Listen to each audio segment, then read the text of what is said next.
Well, shalom, shalom, everybody. Ariel Tzadok here from the KosherTorah School, found online at www.KosherTorah.com, bringing to you another exciting lesson. I'll let you figure that one out for yourselves, if you believe it or not, in our Kabbalah 101 Plus series. This is the Kabbalah that your other rabbis don't teach you. This is lesson 7 in this class, and tonight it is the 1st of November, 2021, and we're a day late. I'm sorry. This should have been taught on Halloween. We're going to talk about magic. We're going to talk about demons.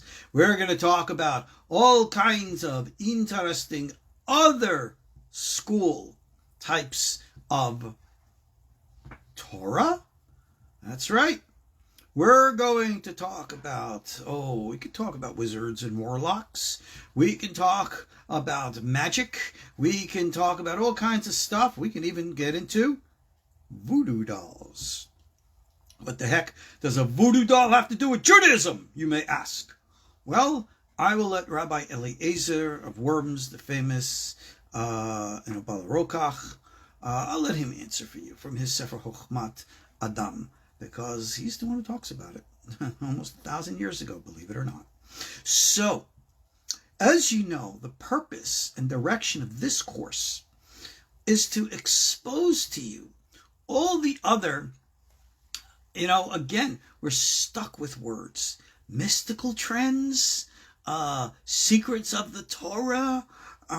We've already made clear in our last class why we should not use the word Kabbalah, because that word should be applied exclusively to the Provence Spanish Zoharic traditions and the like, which grew out of there, but it doesn't touch anything else. And remember, that tradition grew up in the late 1200s. So you got a tradition going on for literally 2,000 years before this, which we call the secrets of the Torah, which are clearly not of this school. So, are mermaids in the book really dolphins? No, not according to our sages. Just let me digress for a moment. You have people out there who run their rationalist Jewish websites who are appropriate scholars, but they have an agenda. Their agenda is rationalist, materialist. They very well read the words of the sages, but they don't want to have to deal with the supernatural realities that our sages embraced. That's exactly what tonight's class is going to be about. They want everything to make sense in the way that they see the world. Cool and groovy for them, right? They are what we call, or they have what we call a de'ah, an opinion, and that's the way it is. Many people look to Maimonides as being le monsieur de rationaliste. Baloney, bulldinky. Now, Rambam most certainly was not a Kabbalist of the Zoharic school, but he knew and understood the inside operations of the Merkava system, the likes of which are then explained years after his death in Avram Abulafia. But one thing Rambam definitively did not want to get into was the existence of all these supernatural stuff. And this is what got him in trouble with other rabbis. They wanted to take his book, The Guide to the Perplexed, and they wanted it burned. And indeed it was burned, along with a whole bunch of other stuff. And this is called the famous Maimonidean controversy. But that was in the 1200s. But to this day, there are still very famous schools, like the Breslovers, who absolutely refuse to touch Rambam's Guide to the Perplexed, because it deals with things that on the surface could be looking as if they contradict our sages. Our sages, as we have recorded in Talmudic literature, very, very, very, very, very much knew, interacted with, and experienced the reality of what we call the astral plane. For those of you who follow me in my meditative teachings, we talk about ascent like I write about in Let There Be Knowing. I warn you, we live in a very, very crowded universe. And when we do make ascent, and we do, in quote, make contact with the higher dimensions, it's not like you see these forgive me, I'm being a little prejudiced here. These stupid new age type videos where all of a sudden you have the whole empty universe before you and you can just go, oh, and floating around. You know what happens? Think about if you're on the busy streets of any major urban city and you're just going to go, oh, floating around. All right? Oh, I'm finally in Paris. I'm finally in New York. I'm finally in Miami. I'm finally in Jerusalem. Pick your city. All right? And you just go, oh, down the street. Someone's going to knock you in the head. And probably the next thing, steal your wallet. Well, the astral plane isn't that much different. It's just the reality of things. And this has always been well known. You see, we've always had the three schools, as you know. We have discussed throughout this course, most focus on the meditative ascent school. We call it traditionally the Ma'aseh Merkava school. In our last class, lesson 6, I discussed the distinction, almost like the divorce, and how the theoretical, philosophical, metaphysical school developed, the Zoharic school and everything else. But between the prophetic, which ascends and goes up, and between the philosophical Zoharic, which kind of stays down, doesn't go anywhere, is that in-between area. And this is the area of those people, those rabbis, who are very well aware of our crowded universe and knew how that crowded universe interacted with us on a regular basis. We have in our Gemara, which is probably one of the best original source materials for understanding of the Shadim. You have right in the beginning of Tractate Berachot, right, the names of Abba Benjamin, who says you got to give thanks to God that we don't have eyes to see, because we saw all the Ruchot and Shadim around us, we'd go nuts. Well, again, like I said, we live in a crowded universe. Thank God that we are only focused on a single dimension, and we don't see the others, but they're still there, and they see us.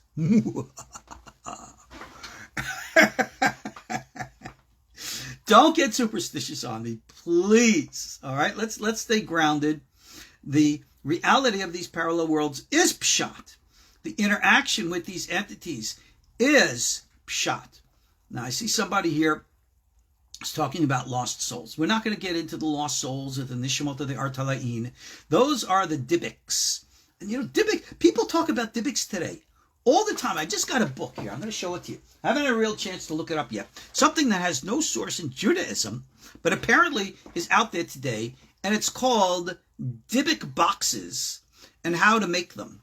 Apparently, you got people out there who think that dibbiks are like spirits, you know, they'll possess you, that somehow you can trap them like mice. They're trying to make a mouse trap for a shed. It kind of makes you wonder what's going on in people's heads. Yeah, good for you. All right? You go catch yourself a nice, big, gnarly mouse shed, and he comes and eats your soul. That you don't really do. But you tick them off, they're going to come after you. That's what you need to understand. All right, rule number 1. Shadim exist. They are an independent, indigenous species of this earth. Unlike the Christian myth tradition, they are not fallen angels, dominions of Satan, who rebelled against God and who live in hell, and they're out there to duke it out under the leadership of the Antichrist, and blah, blah, blah. This is all Christian stuff, has absolutely zero foundation in our Torah. And for that matter, our brothers in Islam know and understand this as well. There is even an entire surah in the Quran which talk about the jinn. And just like we have had rabbis who have had to deal with real shadim, not these phony baloney so-and-sos who try to do exorcisms on Israeli TV, but real people who know real stuff. And you have had sheikhs in Islam who have had to deal with that and still deal with that to this day. Books about modern-day jinn experiences are most likely readily available on Amazon. I'm pretty sure you could watch videos on YouTube. There is really, really stuff there. But okay, what can I say? Anyway, moving right along. experience with the Shedim seems to have come to the forefront during the Babylonian period, because if you read about it in like biblical times, well, there were what we call lying spirits. If you remember the story of Ahav, right? Excuse me, who stole the cave of stole the field of Nabaot. It was time for God to guide him to his fate. And he said, who's going to get him to go up to war and fall there? And a spirit came forth and said before God, hey, I'm going to go. Let me go and be a lying spirit in the mouth of his prophets, and we'll set him up. Well, there's the whole story. There's in the Book of Kings. All right. So God set him up as a lying prophet. Gee, thanks, God. Always knew we could rely on you. Couldn't happen to a nice guy like Ahav, but what am I going to say? Okay, these are the stories. Some people today want to, shake their head and go, oh, nonsense, none of this is real. Yes, it is real. And our sages totally believe this. But nowhere do you see that entity was a shed. It most definitely was not. It was a holy malach, even though he was lying. That's what God does. What can I say? You don't like the way God operates the universe? May I suggest you send God an email and let him know? And, just tell God. I'm sure he'll listen to you. Yeah. Anyway, moving right along. As we went into Bavel, and we now are getting names, as you know, for the different entities. In Daniel, we have a reference now to Michael. We have a reference to Gabriel. And the most, I don't know, this almost sounds like it's a comedic. You're familiar with the story in Daniel, in which Daniel is praying to God and waiting for an answer for prayer. And of course, Gabriel, the angel who comes to deliver prayers, takes him a few weeks to get through, to get through customs. I guess he didn't have his COVID vaccine pass. But the Malach, it says, Gabriel says, see, I'm sorry I was delayed, but the Malach, the angel of Persia, held me up. What? He held you up. All right? There's a civil service, there's a government of these entities that are dominating us. Michael had to come and duke it out with him so Gabriel could get through and get the message.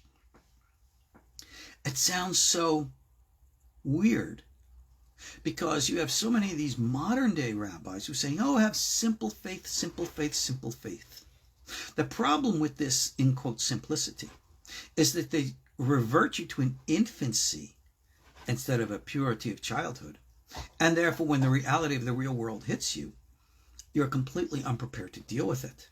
So those concepts of simple faith that you hear these modern rabbis tell you, should you have, pure faith? Yes. But you need to understand the realities and nature of things going on around us and recognize that things are not as black and white as we think. So moving right along, we have a sefer, a book, two of them actually I'll talk about, that comes from the times of the Second Temple. One of them is called Tovia, the book of Tovia. Tobit, I think they call it in English. It tells the story, pretty much, long story short, a guy is going to meet this girl, and the girl, apparently, she's got a boyfriend she doesn't really like. She doesn't want him hanging around, but this boyfriend doesn't want her dating, getting involved with anybody else. And he says, I'm going to kill anybody who gets close to you. And this boyfriend, supposedly, well, you might have heard his name before. It was Asmodeus, supposedly the head of the Shedim. This is one of the first times that we have that name. Apparently it's of Persian origin. It might have come out of Persian mythology, we don't know. But we honestly and sincerely believe that this Asmodai was a real, living, shed entity. And apparently he had the hots for this girl named Sarah and Sefer Tovia. Now, some claim that this book is only a novel and it's not history. Ben kach or ben kach, as we say. Whether it is or it's not doesn't matter. but it's expressing the mentality of the ability of relationships between Shadim and human beings. And that is exactly what is believed and known to this day, since the days of Genesis chapter 6 to the modern workings where you hear about all the hybrids being genetically engineered by the UFOs for whatever purpose. It's all the same story from Genesis 6 to modern times. It's probably the same people doing it. So we read about Ashmodai later in the Gemara.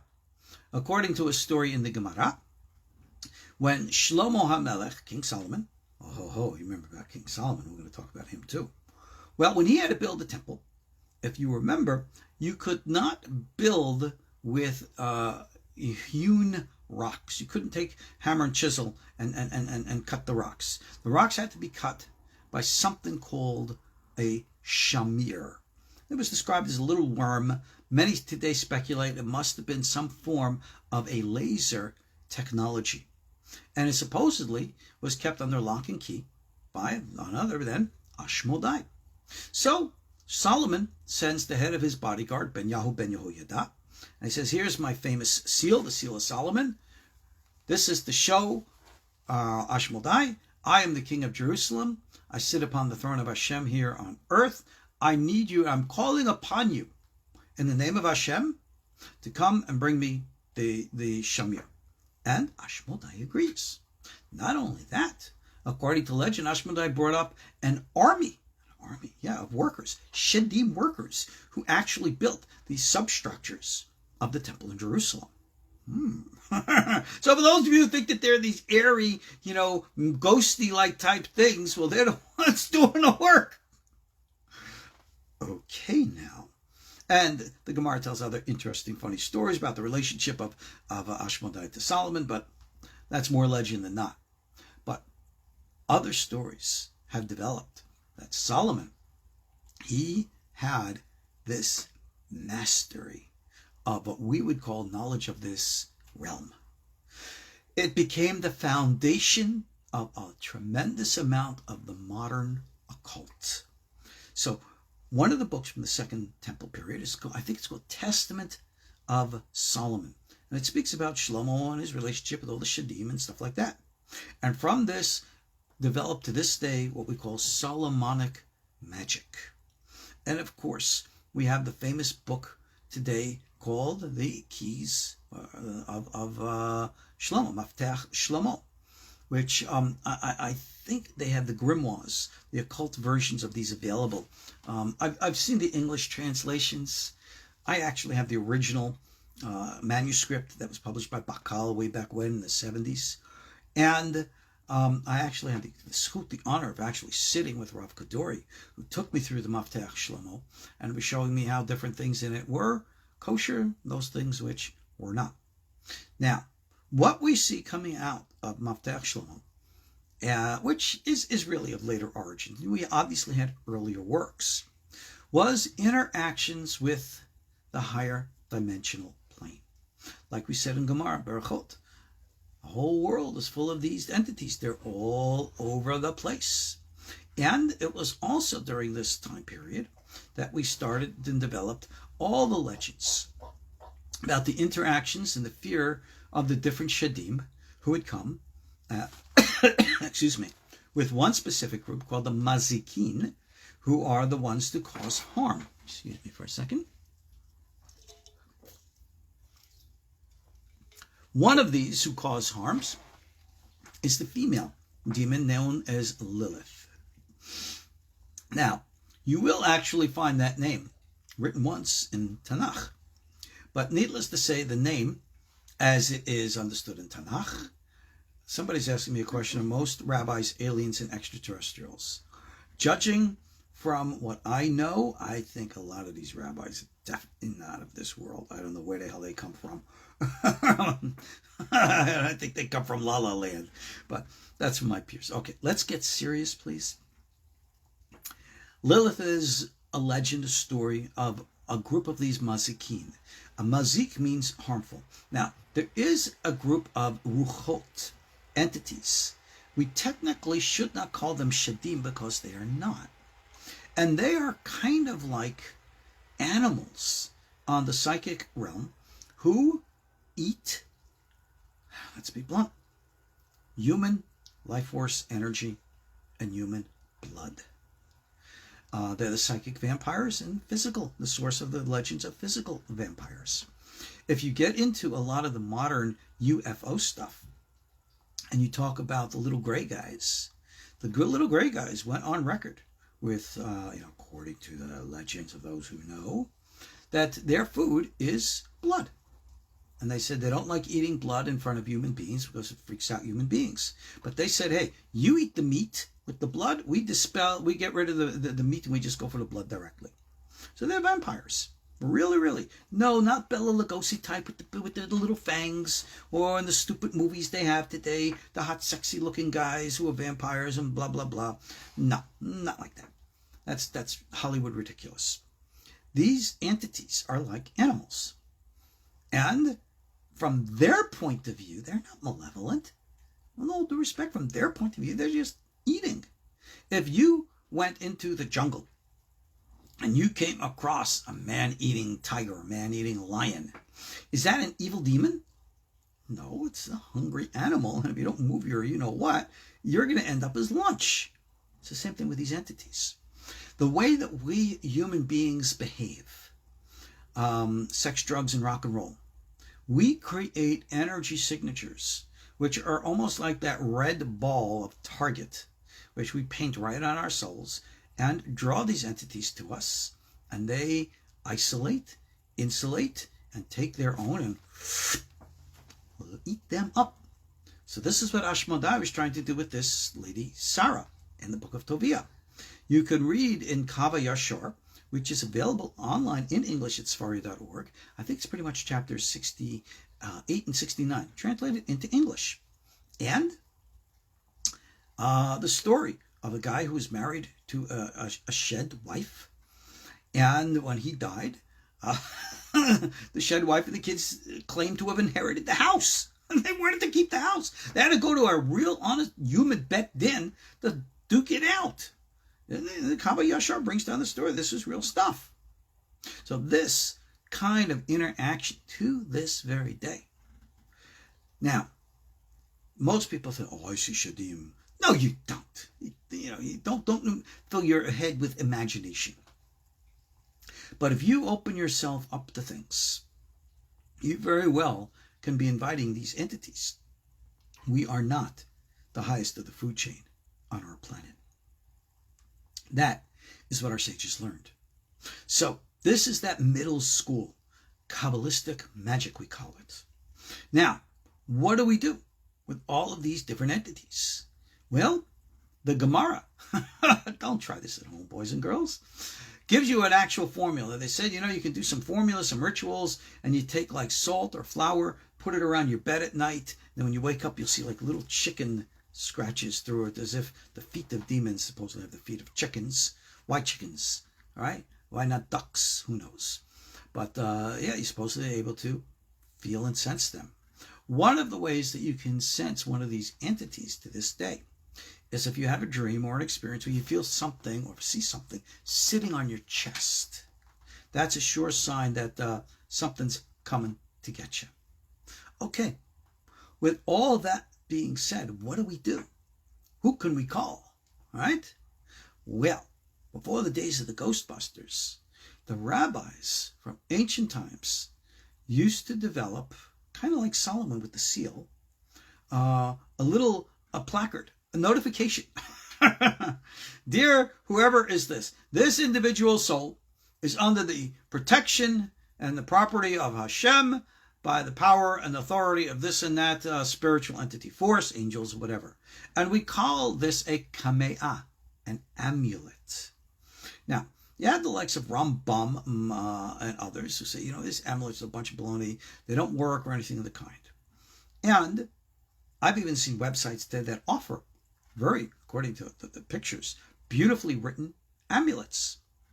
I wouldn't invest a dime in any of them, because in order for an amulet to work, like Shemot Kodashim, it's not the form. It's not you can buy a beautiful amulet all you want. It doesn't do anything.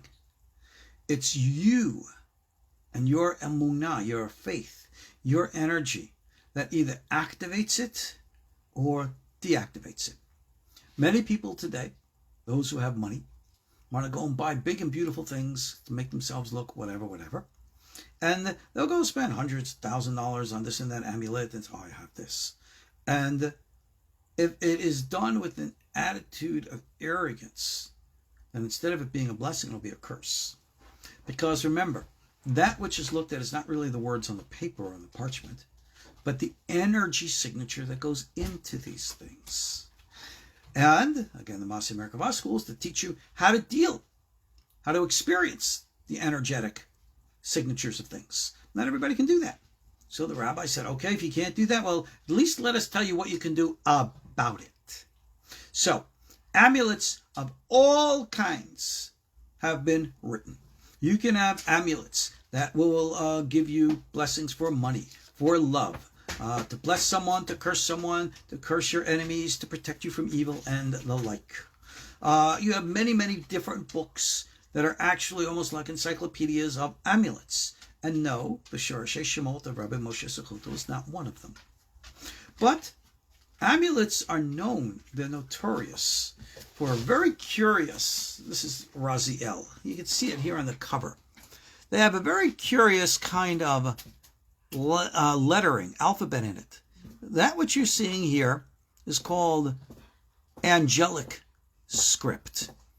Now, if you look at it, you don't necessarily see Hebrew of any kind, be it the old Paleo Hebrew or the modern Hebrew. It's a language, an alphabet unto itself. This is called the alphabet of the angels. Where it comes from, what it really means, who knows? But every single amulet has a combination of these things. Brings us to a very interesting point. Because if this is a real script of, in quote, angels, and angels are not of this earth, then that script clearly would be as extraterrestrial as the entities themselves are. Now, interesting discussions brought in the Gemara, Tractate Sanhedrin. In what alphabet was the original Torah given to Moses at Mount Sinai? What was the original alphabet written in? Well, if you look at all the archaeological evidence that we have today, we would have to conclude and say it was clearly and definitively the Paleo Hebrew, which we call in Hebrew today, Katav Ivrit. The modern script that everybody knows is called Katav Ashurit, or Assyrian script, which came out of Babylon. Now, according to the Tanakhama, the first opinion described in the Talmud, it says that obviously the original script of the Torah were in the Paleo Hebrew. Later opinions in the Gemara all say no, it's Katav Ashurit. It was the same Assyrian script that we use today, and they give all kinds of ways and means to describe how that's possible, but they do, and fine, and those are opinions. And Rashi comes along, and he says that the original script wasn't like actually the Hebrew we have it today, but more like the alphabet that we have in these writings of the angels. What Rashi is insinuating is that the original Torah was given in a script like this. Was the original Torah written in an extraterrestrial script? Makes the Voynich manuscript look small in comparison. But moving right along, angels, angelic script, all this funny kind of stuff you find throughout history. You have magic bowls, you had all these kinds of things, and all kinds of amulets, all kinds. Now, what about the mitzvot, the commandments? What about mezuzahs? Now, as you very well know, the commandment in the Torah teaches us that you are to take the words of Hashem and write them upon the doorposts of your house and your gates. And we fulfill this literally by taking the two parshiot, we write it on a parchment, and we roll it up and put it into a case, and that is called a mezuzah, that you're supposed to put on the right-hand door of your livable housing spaces. for the record, according to the Sephardic way, the mezuzah is always straight up and down, like this. The Ashkenazim put it at a slant. All right? The correct way, in my opinion, is the Sephardi way, straight up and down. But that's what we do. But now, here's a question for you. You're obviously putting up this little mezuzahs. Are they, by any chance, an amulet? What say you? I mean, we're putting these up. How about if we add to the Shema Yisrael scroll other holy names? How about if I put some of these angelic letters on the mezuzah to give it a little extra oomph, to keep out all the negative entities? What do you think? Well, in the day, amongst the teachings of, oh my goodness, we just had a little demon invade my office. A couple weeks ago, she was an angel. Not anymore. Huh? As long as they're quiet, don't worry about it. It's that when Lavana comes jumping up here and she makes, huh? She was crying. Okay, as long as they don't, get into a big dog fight under my bed, under my chair here, I don't mind.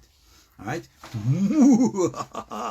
They are possessed. You see? I told you that was going to happen. Out. The devil made her do it.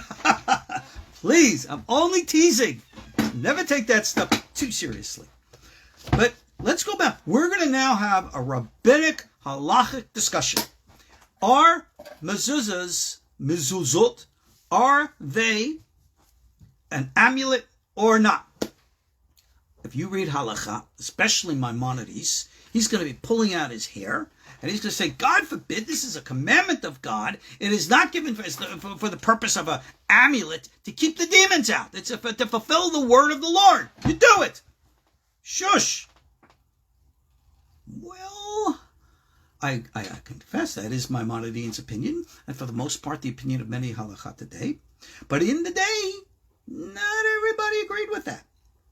And there were mezuzot from the days of Rashi, Rabbeinu Tam, and the Hasidei Ashkenaz in Europe, where they would add all kinds of different holy names. Someone says, yes, they are an amulet. No, they're not. They're not supposed to be. They're a commandment of God. They're holier than an amulet. But that didn't stop rabbis of the day putting in the angelic script into the Shema Yisrael, into the mezuzah, and all kinds of holy names, front and back. And that pretty much was overridden by the rabbis. But not totally. If those of you who are familiar with a klaf mezuzah, you will notice on the back of that klaf is the parchment scroll, you have the name of Hashem, Shin Dalet Yud, Shaddai, right? And some said, Shomer Delatot Yisrael, guardian of the gates of the doors of Israel. But there's also another name. On the back, right underneath where it says Hashem Elokeinu Hashem, you have Kuzu Umuchsas Kuzu, which is a derivation of how the name is written. This is the last remnants of the amulet form that was applied to the mezuzot in halakha. And even though we don't follow those older opinions, a lot of people to this day still do.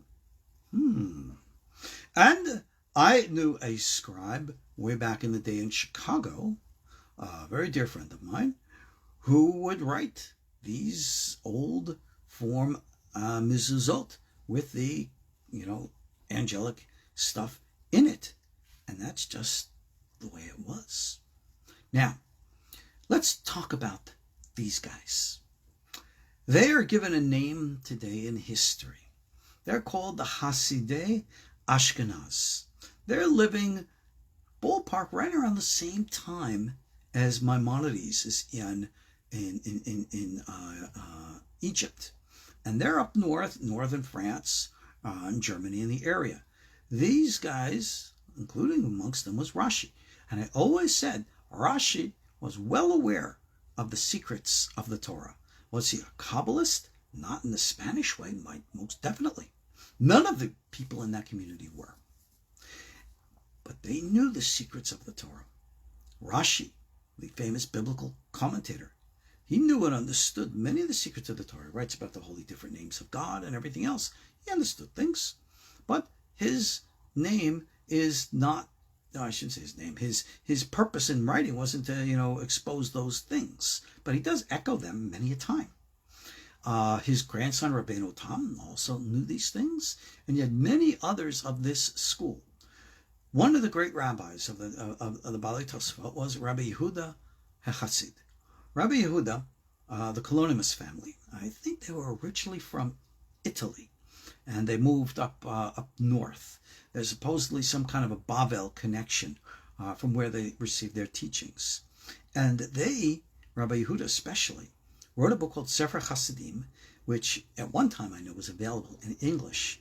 And oh my goodness, you want to talk about the interactions, the hybridization between humans and the demons and the stuff? He wrote it all down. He tells you what's out there. He tells you what's going down. They lived in a very, very superstitious world. And I'm not so sure all of it was, just superstition. There's a lot of stuff going on up there. And Rabbi Yehudah Hasid, he passed away about 1217. So he actually, outlived Rambam. But at this time also, his top Talmid was Rabbi Eliezer, the famous Bala Rokach, Rabbi Eliezer of Worms. Rabbi Eliezer was a prolific author. Unfortunately, a terrible victim of the pogroms, where people broke in and, right in front of him, murdered his wife and children. It was terrible, terrible. But he never broke his faith with Hashem. And he wrote many, many books, of which we still have to this day. One of the most popular, of course, is Raziel HaMalakh. Everybody goes, oh, I love Raziel. I want to learn Raziel. You know what? I'm one of the few rabbis that I know who've actually studied Raziel HaMalakh. And I think I'm one of the few, if not the only, I don't know who else has. I've translated from Raziel HaMalakh. I translated things from Raziel back. Did I put it in Call Upon My Name? I'm pretty sure. If I didn't put in Call Upon My Name, I put it in my Sefer Segulot, 93, 94, 95, a long time ago. I included sections of the translation in my recent book, Let There Be Knowing, and I study Raziel all the time. Now, Raziel, I'll give you just a little brief understanding.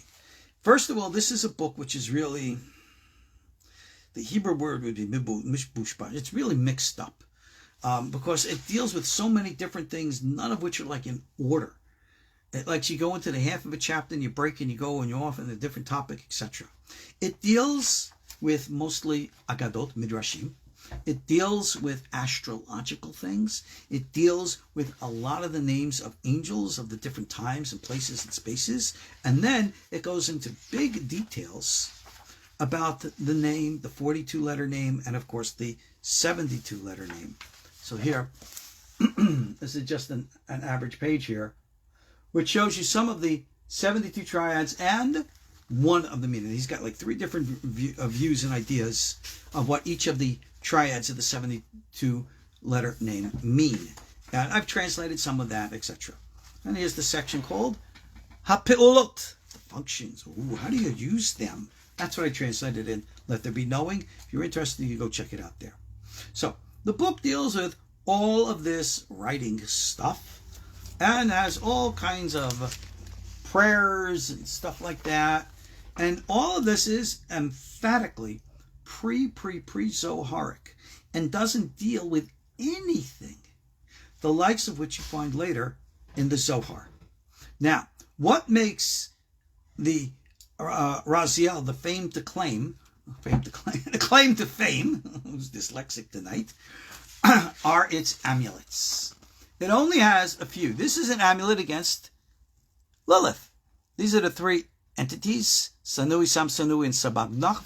I wrote about them in Let There Be Knowing as well. And they're the ones who go around, look after Lilith, and beat her up. This is the invocation for love. So, for you single guys out there who want to get that hot, sexy babe who just happens to be living in Paris, as the case may be, or not, well, we use all of our Raziel HaMalakh powers. Everybody still wonders if I did this on her. I think she did it on me. But does it work? Is it real? Emunah. And then you have other angelic invocations, amulets. All right? Here is the one called the Segula LaHochma. This is the one I have translated. Teaches you how to acquire and to cultivate the Ruach HaKodesh. All right? I translated this years and years and years ago. But Rabbi Eliezer, this is his claim to fame, the big Raziel HaMalakh, but he's written many other books. And they all deal with topics of Malachim and all the Hechalot in the Maaseh Merkava school. And the one thing that he features prominently was all the permutations of all the different letters and all of the names and putting them all together. And guess what? Rabbi Eliezer has written down in a formula. You guessed it. How to create a golem. So for those of you who want to go and create your own golem and start your own internet, virtual golem website where you can create golems for people, and I don't know how you email them or mail them or whatever else, you got Rabbi Eliezer as your source. And that's not a joke. This is considered real. I think it's rather an intense combination of meditations. I understand it. I don't think that all the details are there, but it's definitely there. If I'm not mistaken, I think Aryeh Kaplan in his Sefer Yetzirah either makes a reference to it or actually shows some part of it. You can go reference Kaplan, his Sefer Yetzirah for that. But one of the things that I found in Rabbi Eliezer's book was called Chochmat Adam, right? The wisdom of man. It's all about the soul. He has this chapter in which he is talking about how every single person has what we call your mazal, or your higher self. And he states that one communes with and connects to one's higher self. And that if a person has any kind of a problem with another person, he talks and communes with his own higher self, his mazal, who then will, in the psychic realm, communicate with the mazal or higher self of that other individual and pass on to that other individual whatever it is that you're trying to get across.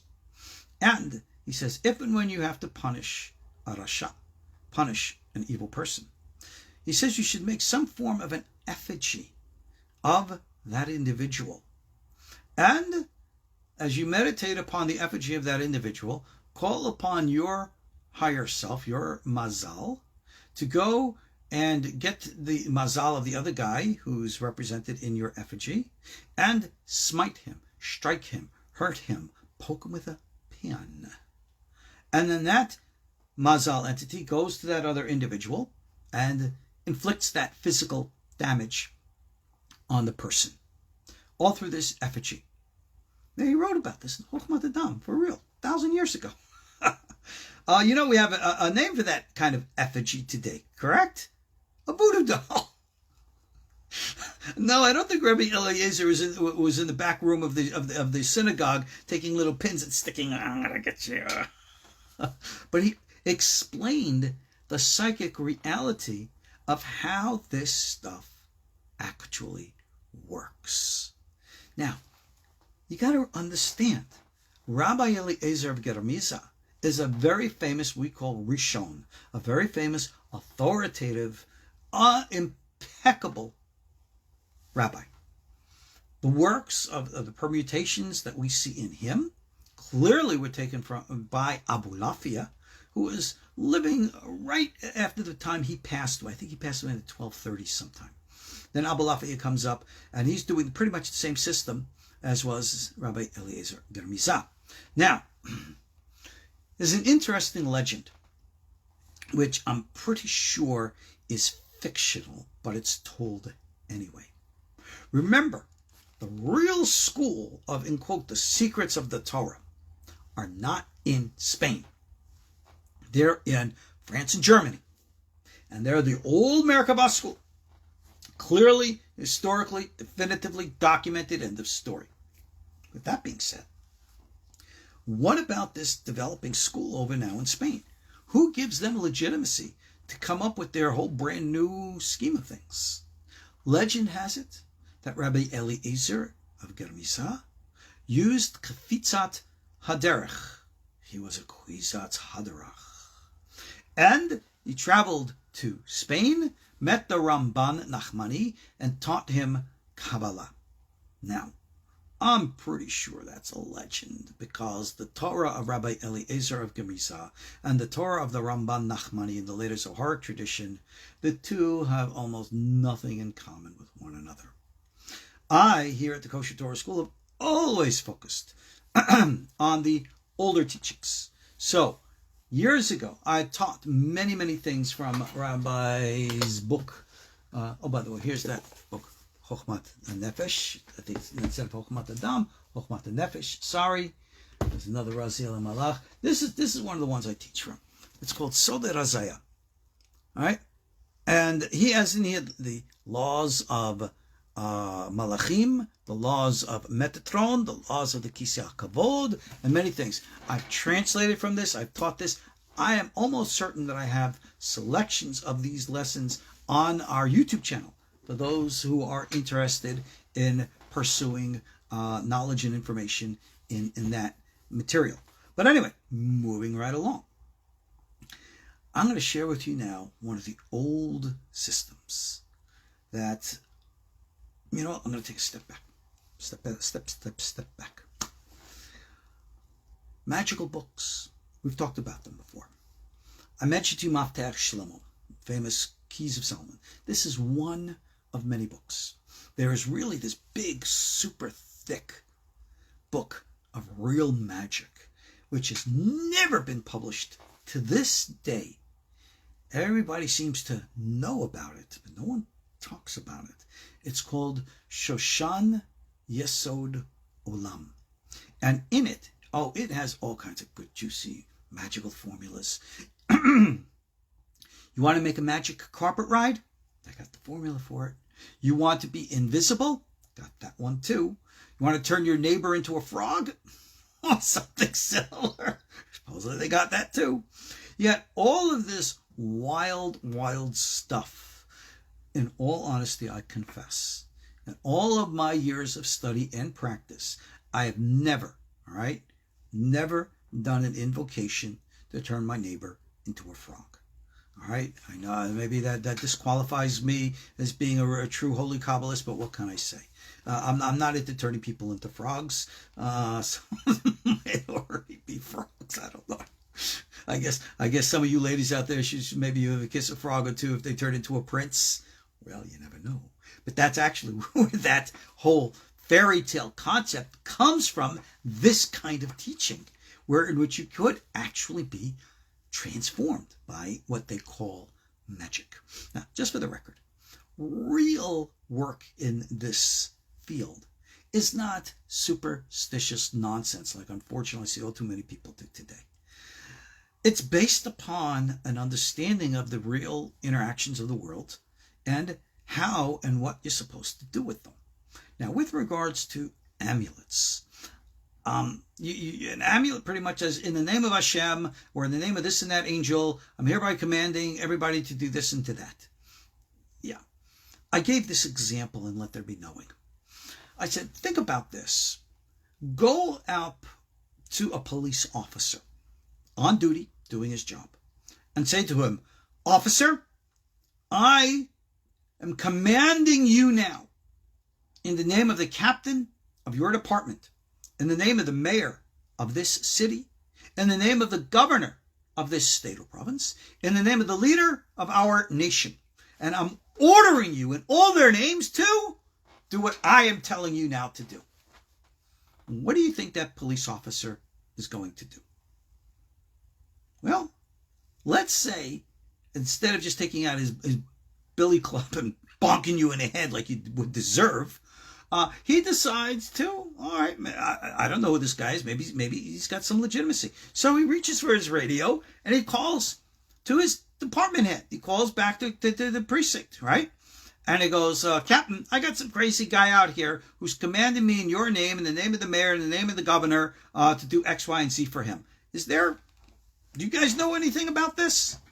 And of course, the captain over the radio is going to say, we have no idea who this lunatic is. That's when the cops are going to take out his billy clubs and going to beat the snot out of you, arrest you, and throw you in a jail. Now, let's think of another example. Let's say you really are given charge by the governor, the mayor, even the leader of your country. And you have actually a real document signed by a legitimate leader of your country and the governor and the mayor. And then you approach that officer and you say, officer, here, you see this? I'm actually an ordained, authorized agent of the authority. I have all this, and I need your assistance in the accomplishment of this goal. And again, if the officer questions, he's going to call on a precinct captain. I got this guy here with this and that. This says he's working for you guys. And the captain says, yes, he is. He has our authority. Please assist him. The cop is going to go, yes, sir. I'm at your disposal. That's what it's like dealing with malachim, with amulets and the like. Most people today write amulets and they make them look really nice, but they don't have the authority from heaven to do it. They're taking matters into their own hands. That's like the first example. And when the malachim, who you are calling upon to do what you want them, your bidding, they check it out.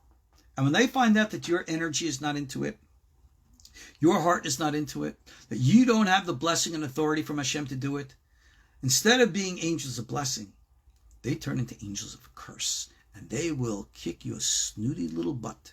So all those people today who are dabbling in amulets and the like many of the rabbis say, they bring upon their heads a curse. Even Rabbi Yehudah, Haside, wrote about this in his day, 1,000 years ago. Watch out for the people who are messing around with this stuff, because most likely, sooner or later, something's going to get them, because they shouldn't be dabbling with this. And to write amulets, this is very, very serious stuff. You just don't buy an amulet off the internet from some guy who might actually be writing a real nice one, and who could say, oh, I'm doing all the covenant. You can't, it doesn't work like that. All right? I actually once had a real amulet written for me from a real mikubal for a specific and proper purpose. That proper purpose worked. And I used to keep that amulet in my right hand pocket. And when that purpose was accomplished, way back when I lived in Jerusalem, son of a gun, I lost the amulet. It wasn't in my right hand pocket. And I checked every pair of pants, I checked the laundry, I checked this place, it was gone. As if it just faded away. What happened to it? I couldn't tell you. All right? Got lost. Conveniently and coincidentally, it got lost. But it did. Call it whatever you want. One of the oldest ways we have to make contact with the other dimensions. And Rabbi Chaim Vital, he used to do this through a mirror. And I covered this in our class from the book Sefer Hasidim, the book of visions, or Rabbi Chaim's autobiography. We use a reflective surface, and by gazing into it with the proper intent, you can actually visualize and see a spiritual entity, most likely a shed, who will come and communicate with you. One of these ways is called Sarhakos, the Prince of the Cup. We read about this legend actually in Torah stories about Yosef HaTzadik, that he had that magical cup, and he would be able to gaze into it, and he would actually be able to visualize entities who would then communicate with him, possibly telepathically. This tradition, this practice is still well known and performed by us today. Many will do this with a cup, and they say you should only do this with a child.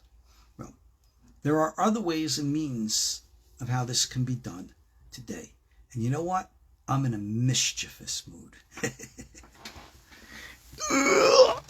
I'm going to reach over here and share with you all a little secret. I don't necessarily drink. I don't drink anything. I'm not going to share a cup of wine. But if you want what's called mirror magic, I'm going to show you the best mirror you can get. And you can get this online. Obsidian black. You can see the reflection of it right here on the camera. You can see how clear it is. You take this and you can gaze into this and keep gazing and keep gazing. Allow your conscious mind to close down. And all of a sudden you'll get sensing, feelings, impressions. It can be very scary.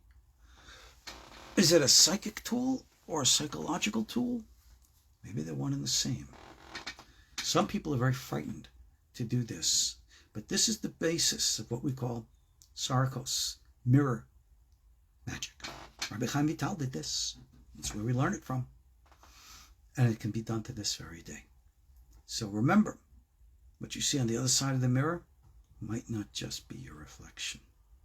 Some of the more rational say, oh, nonsense, garbage. But you want to know something? They say that's nonsense, garbage about everything, psychological and archetypal and all the rest. You know what? Try it. See for yourself. Somebody uses crystal balls. I used to use the crystal balls.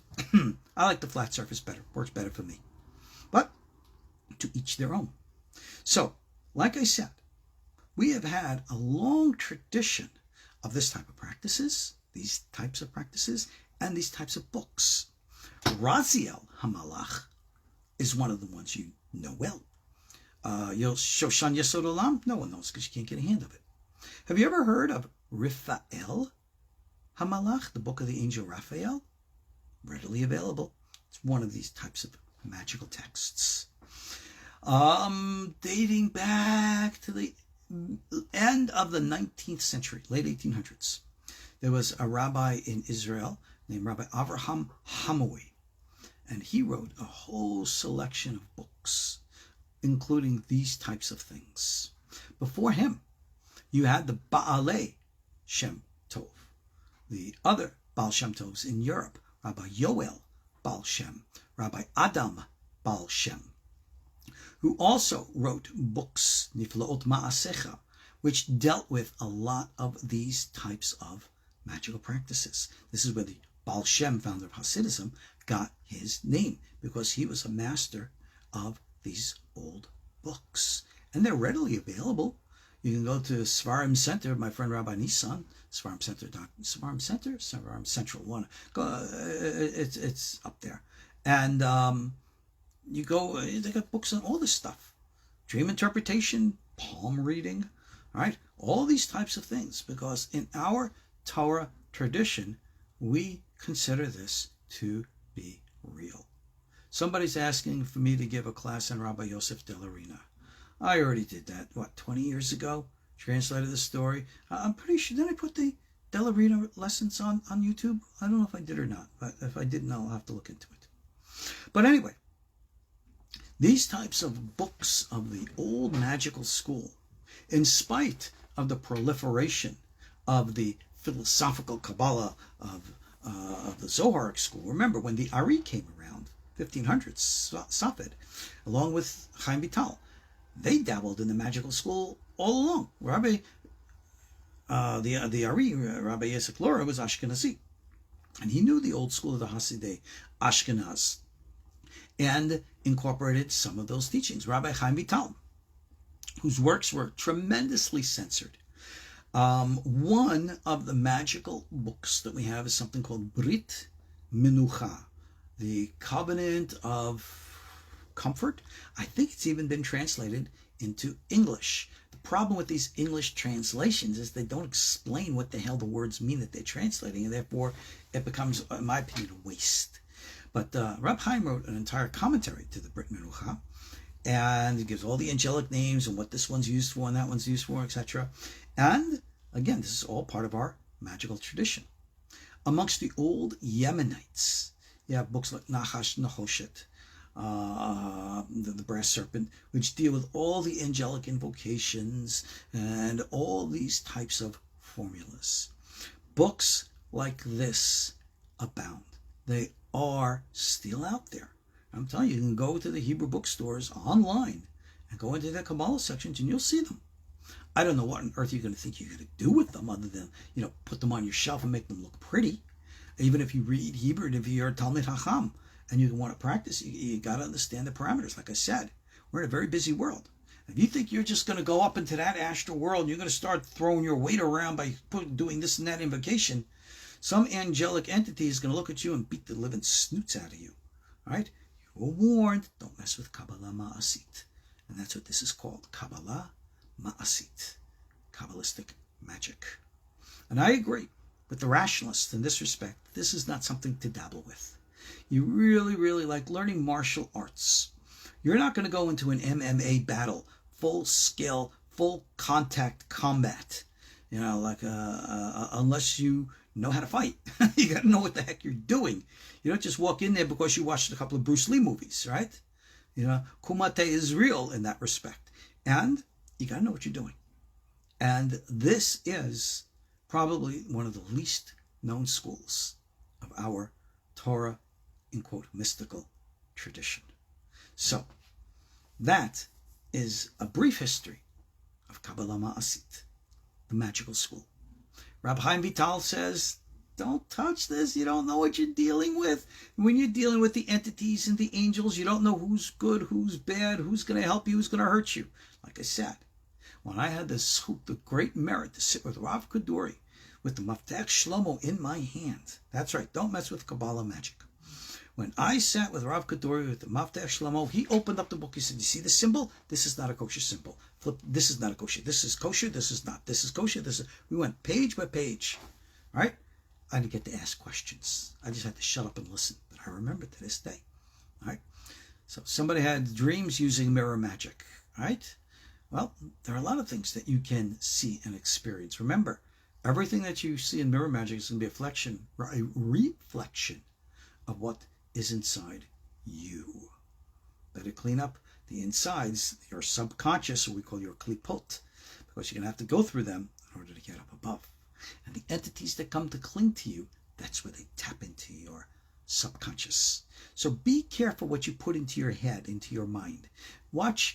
Be careful what movies you watch, what YouTube videos you watch, and all this other stuff, because those forms, they take on a life of their own in your head. And they can become the klipa that, becomes the source of many, many problems. So know that this stuff is real. No, not all rabbis are going to accept it and agree with it, but God forbid that any authentic, legitimate rabbi should deny that it is an integral, historical, and vital part of our Torah tradition. That you cannot do. You could say, yeah, those who say that, but I don't agree. We have a gazillion different opinions in Judaism. You don't want to agree? Fine. But you can't say it's not part of Judaism, because it is. Kabbalistic magic. All done from the side of holiness, never the side of tum'ah, uncleanliness. And the laws of the occult, like Me'unan Machshov and all that, there's an entire chapter of it in the Code of Jewish Law, the Shulchan Aruch. I have taught this in detail, and I'm pretty sure I have those videos on our YouTube channel. So you can go look that up. Go to our YouTube channel, look up like occult and stuff, and all those videos will pop up. Learn these things and know what is kadosh and what is not. Stay away from that. It's going to hurt you. Only embrace that, which is going to help you. Enough said for tonight. God be willing, next week, with the grace of God, I want to go into the Avalafia school and the permutation systems and stuff like that, and show you just how different Avalafia and Eliezer of Germiza from before him were from all the other guys. And somebody says the Shekhinah will rebuke the spirits. Yeah, I mean, those are really nice words, but it just doesn't go that easy. You got to know what you're doing. Alrighty, guys. Next time, God bless. Thanks for watching. Shalom.